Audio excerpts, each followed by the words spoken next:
Hi, everybody, and welcome to it's got to be August. The time is flying by. It's our August podcast. We've got a treat. We've got this big guy here. That is my nickname for him. His actual name is Peter Schupp. I met Peter, I don't know when, he'll tell me, but it was a long, long time ago. And as soon as I met him, he just had this presence and this thing about him that was just grand. So, Pete, big guy, thanks for being our August podcast guest. I always start with who were you before we first met and before laughter come into your life? Go way back. Well, not too far back, but go way back. Who were you before we met? Well, way back, and I suppose this is relevant. I was the class clown. I was a respectful class clown. Um, but I was kind of motivated by, say, Jerry Seinfeld even being actually a smart comedian. And I was also influenced by my cousin. Every time we met, once we had our like school reports, we'd go to grandparents' house and you'd have to show your report. And I had a cousin that was the same age as me. He was pretty bright, so I always had to like keep my end up there in a little competition. But yeah, as a school kid, I was just happy-go-lucky. I've always had this smile and it got me in and out of trouble, but it was pretty blessed life that I lived. From there, a tradesperson, so refrigeration, air conditioning. And as I was working, I always knew that there was something bigger out there for me, something that would make more sense to utilize my personality, that, the trade wasn't particularly scratching that itch, but it was a good way to start as a young fellow with self-employed and, people love air conditioning, so it wasn't a complete waste. And you've always had your own business? I missed that. Sorry, Murph. That's all right. You said self-employed. You've always had your own business? Yeah, my parents had their own business, and then there was me very quickly out of my time being self-employed tradesperson. Yeah, it was just the path for me. Yeah, I'm a born leader. Yeah, don't like to take orders. Not very good at listening to not very good at listening to instructions. Oh, But best, and best I make them up as I go along. I've always had my own business as well too. For that reason, I always wanted my own destiny in my own hands. Something you said then that I picked up on. Born leader. Dive deep into that for me. What denotes a born leader? What makes you say that? I suppose you pick up little wins on your road and you just kind of get a feel for if people are willing to listen to you Yeah, and they appreciate what you've got to say. there you go. And I think that confidence that you grow into as a human, just from things going well and, people liking you and, you know, making friends, making them laugh and having a good time. And, how about we do this? And, I've always been lucky that I've had really intelligent friends. And, so, like we just kind of have intelligent fun, if you know what I mean, So, we push boundaries on life, of course, as teenagers and young adults, but we did it with a kind of a feeling that we were doing the right thing, or we weren't wasting our time. All right, so I'm hanging out with teenage Peter Sharp. What's the night look like, big guy? What's the night look like? Take me through it. Take me there. Yeah, well, we would be. We had a really good circle of friends. We had a big circle of friends, and there was actually my best friend in high school. He was kind of like the center of all of these circles. He was quite the magnet, and unfortunately, he died in a car crash, and that kind of toppled all of that in our like early 20s. But I'd already been kind of drifting away from that party lifestyle in my early 20s. I couldn't waste a Sunday being, hungover. I just wanted to go surfing. Like surfing means a lot to me. That part of my life has never left me. And but yeah, I was really lucky to have a really nice group of mates. And for example, we had mates that ran the bar, and you could, give them $20 and they'd give you $20 back in change. So when you're a kid, like you could be generous with people you meet and offer them a drink, which was sweet. Interesting that you should say, unfortunately, the fellow who died in the car crash, that he was, the center of the Venn diagram and he made it all together. You took his place? Not at all. You could never take Jamie's place. No, he was a enigma. He was one of those people that just absolutely just just drew like this energy that yeah, it's very hard to replicate someone like Jamie. No, I could never take his place. Good on you, and bless him. And something Bless him. interesting that you're talking about there, that's what drew me to you. You were that guy, and you even said yourself, I'll do this quote unquote, I think. You said, Merv, that guy at the party that's having too much fun? That's me. Yeah, good on you. Well, that was festivals. That was Festival Pete. Yeah. Oh, Yeah, I hang on. definitely So we've music done. festivals and that. I definitely was that guy. I knew because especially being in Perth, we would get stuck with a Sunday festival. So a tour would end in Perth and we'd have to party on a Sunday.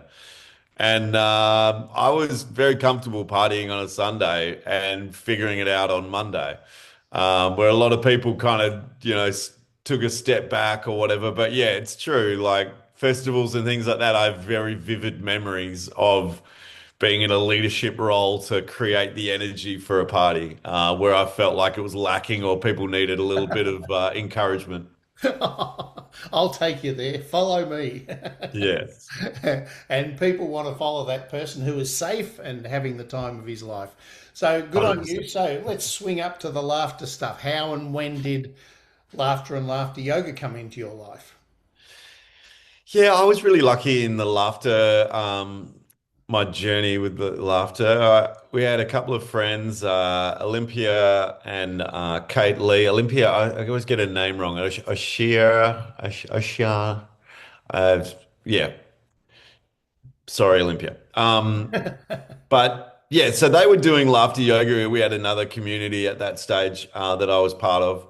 And they were doing laughter yoga in the park. We were just been hanging out. And I thought it was all very interesting. But it didn't seem to have like a solid structure, or I didn't know why we were doing it. I didn't know what benefit it really had. And then my partner at the time organized Angel Kimmy to teach laughter yoga to a group. And, Kimmy being Kimmy was like, well, you find a venue and I'll come and do the training. And so the training was at my house. And so I joined the training. And from there, my mind clicked into gear with, okay, now I know the benefit of laughter yoga. Now I know there's some structure, and now I'm intrigued because one of my greatest things as a kid was knowing that the highest paid person in the world was a lecturer, like somebody that spoke. And it was like a Guinness Book of Records kind of Oh, thing, right? Where I a just saw lecturer. someone God, got yeah. paid Yeah, yeah, yeah, yeah. like $100,000 a second or something crazy.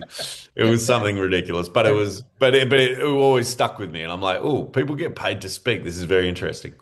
And then I asked Kimmy, I said, Kimmy, does anyone do this corporate? Like, is this? And she's like, oh yeah, Merv Neil does that. Oh, And I'm like, okay, that's interesting. This Merv Neil does that.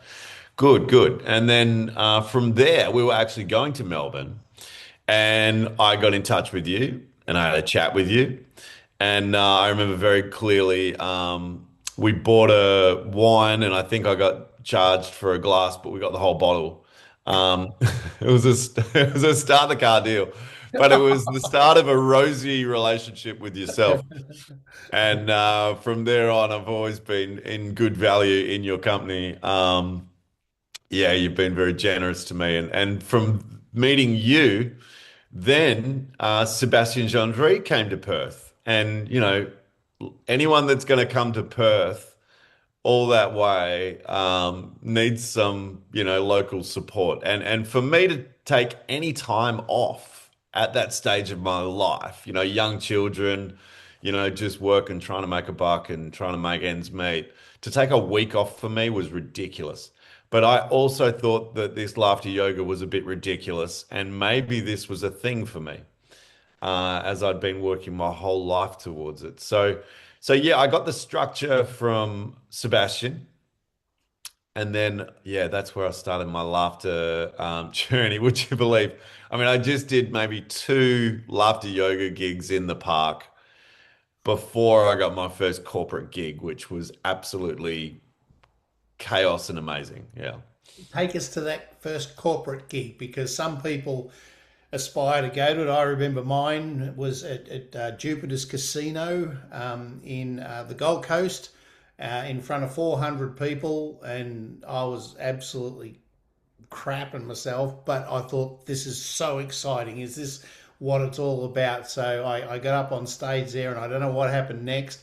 But I was fortunate enough and arrogant enough to pay someone to video it for me professionally, and then I played it back to see how it all panned out. And I'm going, oh, wow, that was mind blowing. Tell us about your first time.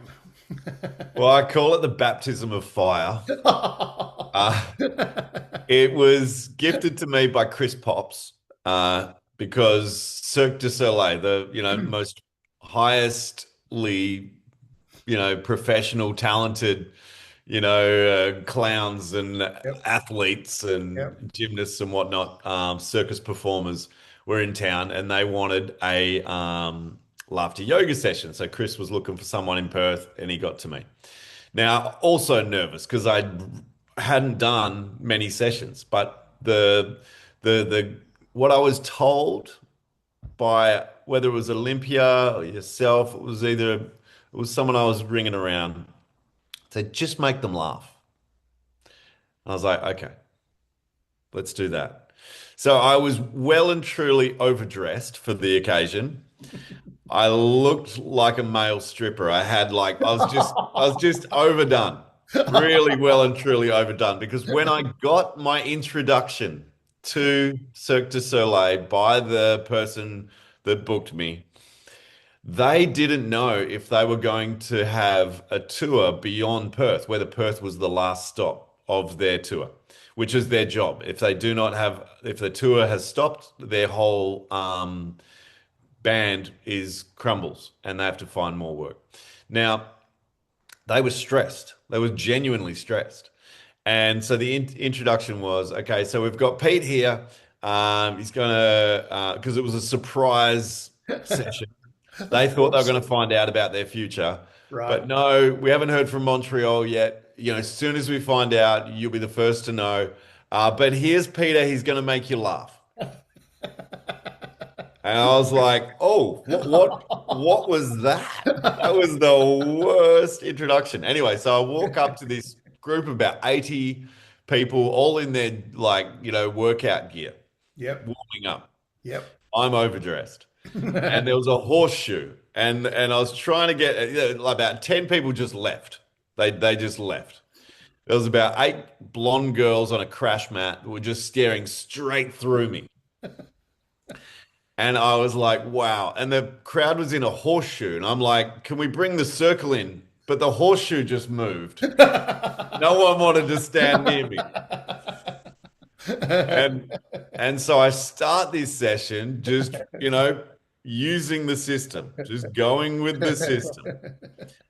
And as we got moving, as we got more like energetic and like bumping into each other and rolling around, they got into it. And the last thing I told them to do was just give love and appreciation to each other in any which way you choose. And so they were rolling around and like hugging each other and, just having, that beautiful moment. And then, that was the end of session. I had people come up to me and say, hey, that was amazing. Like, I'd love to learn how to do this, AKA they needed a new job. And but yeah, we got four tickets for payment, Yeah, and I went to the show the next night, I believe. yeah. And they literally that next day they got sacked. That was their last gig, Uh, So I was lucky I didn't get in before they got sacked. Or if they got sacked before I turned up, that would have been hideous. But yeah, like clowns, they were doing a bit. I saw clowns doing laughter yoga on stage, and yep. and they were doing a bit of crowd work. They were walking through the crowd before the show, and someone recognized me, and they're like, "Oh, they're doing this giggle." And so yeah, it was brilliant. But I sat in my car at the end of that show, and I remember I'll never forget sitting in my car at the end of that gig, just going, "Wow, who would do that to themselves for a living? Like that is hard."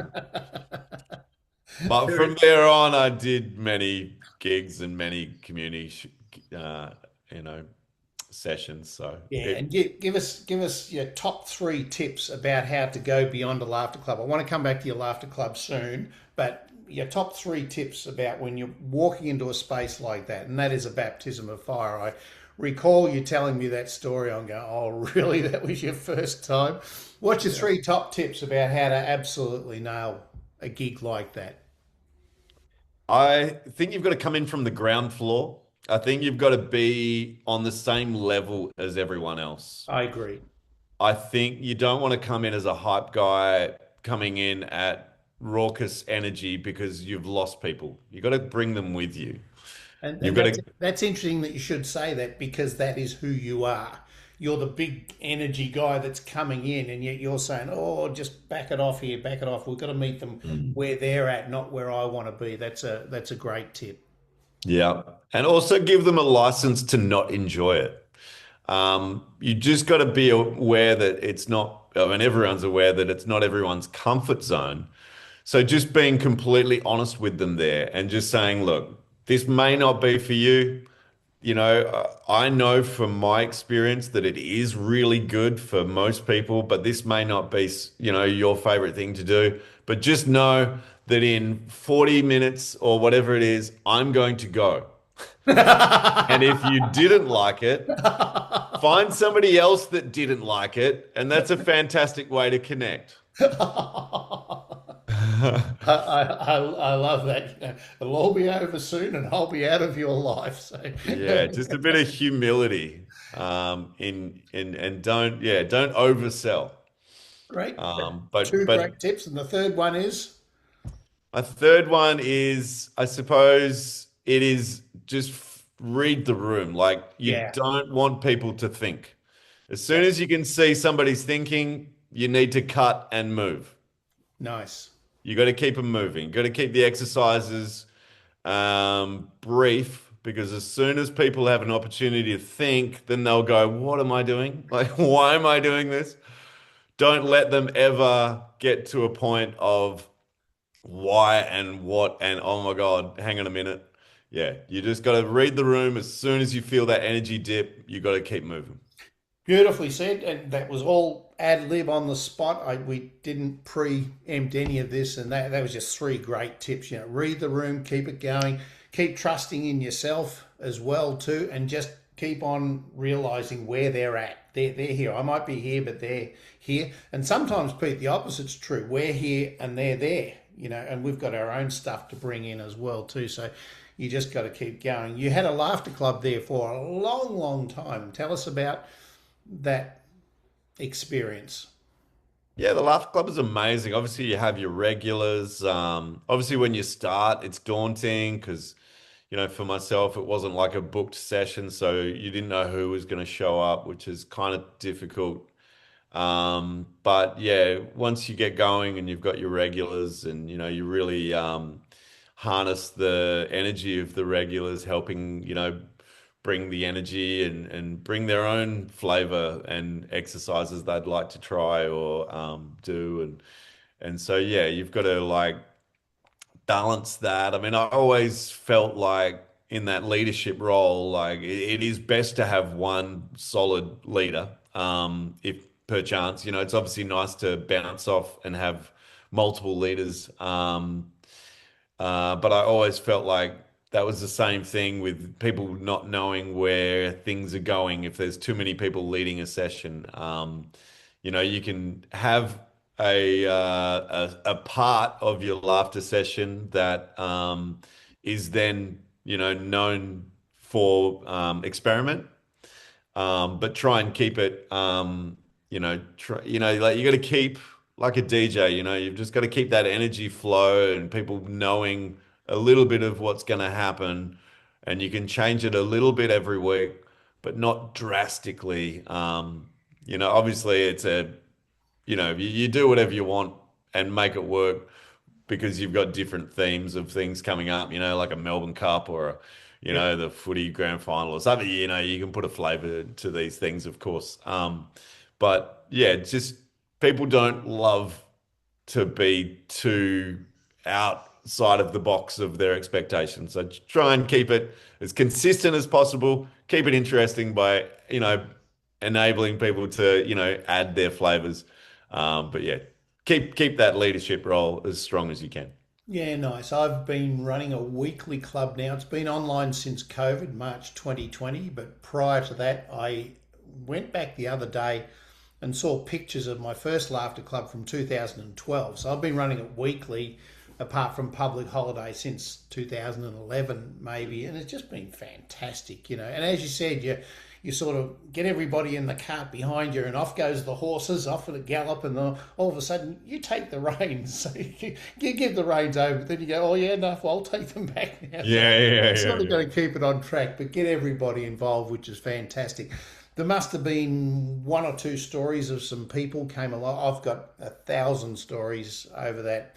What is it, 15 years of people that come along that really, really changed and transformed through that time. Any notable people or stories that you may recollect? Yeah, we had just the most gorgeous people in the group that just made it just all that, you know, more valuable and like just kept you turning up, right? Yeah. Um, Now it has been a while since I've had a regular club, but I was only thinking of these guys. Do you know what? I actually did a laughter exercise at a men's group circle last night.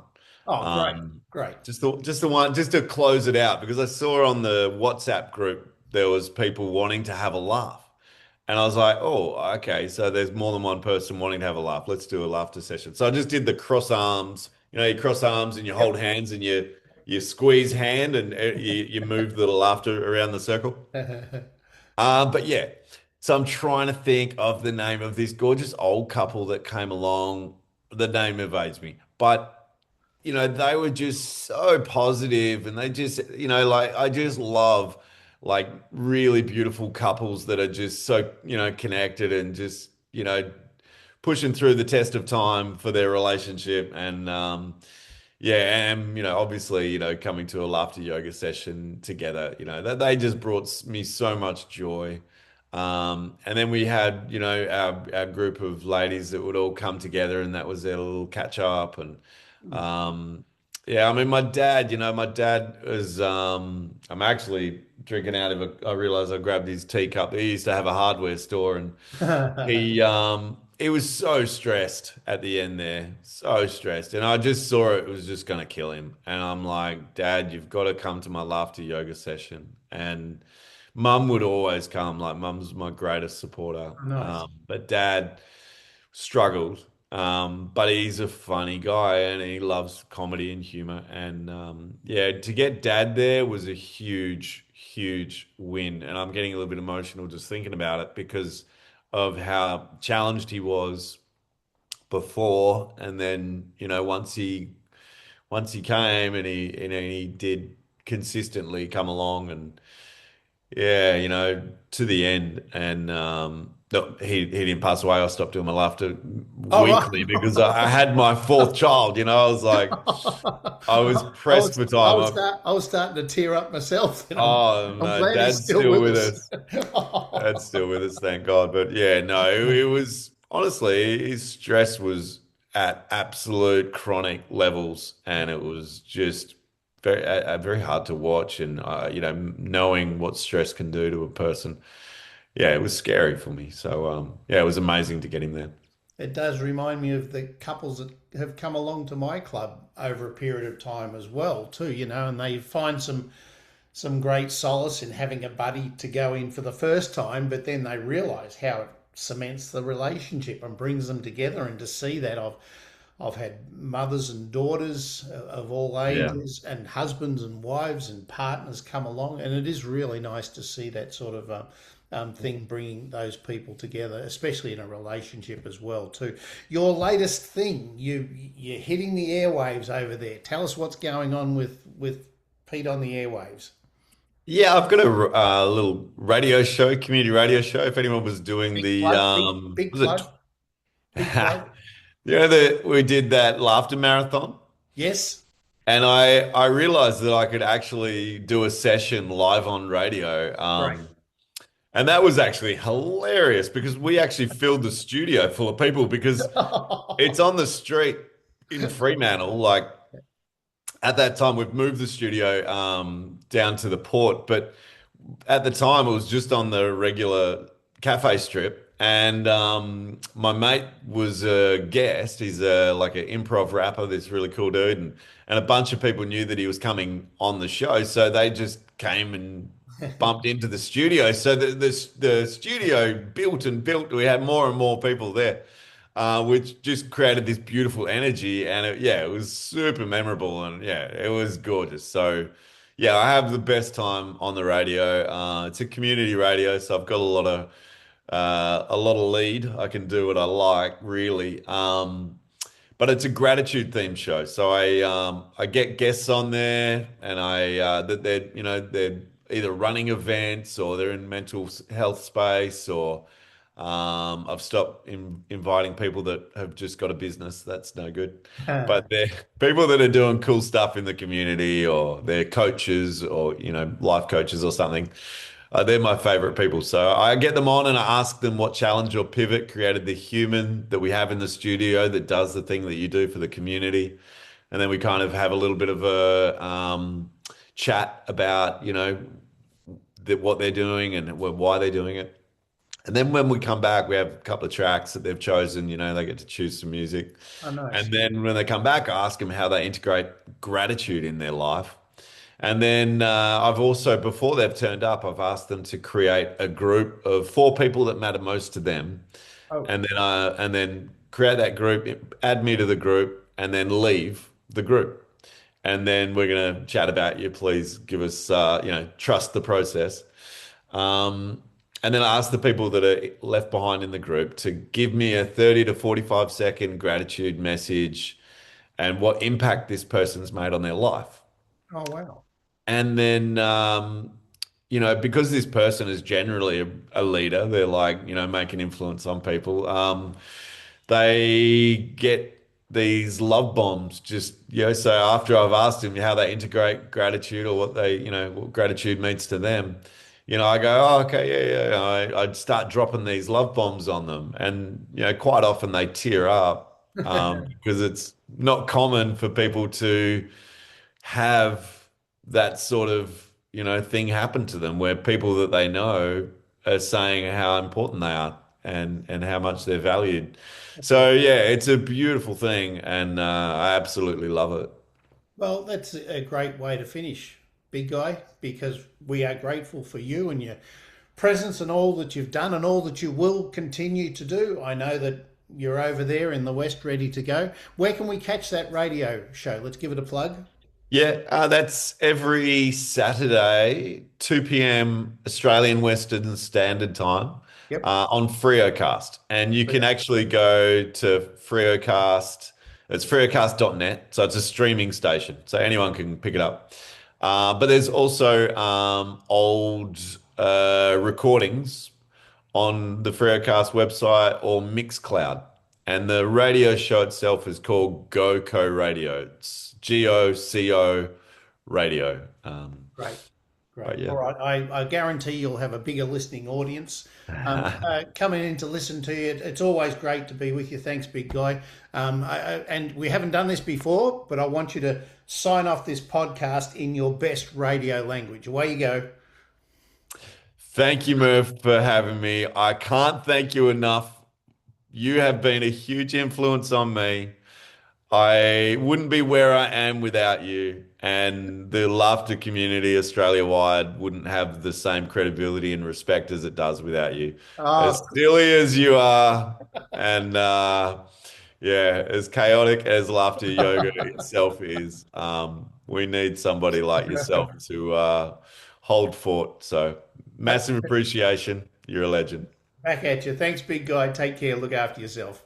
Thank you, sir. Cheers, buddy.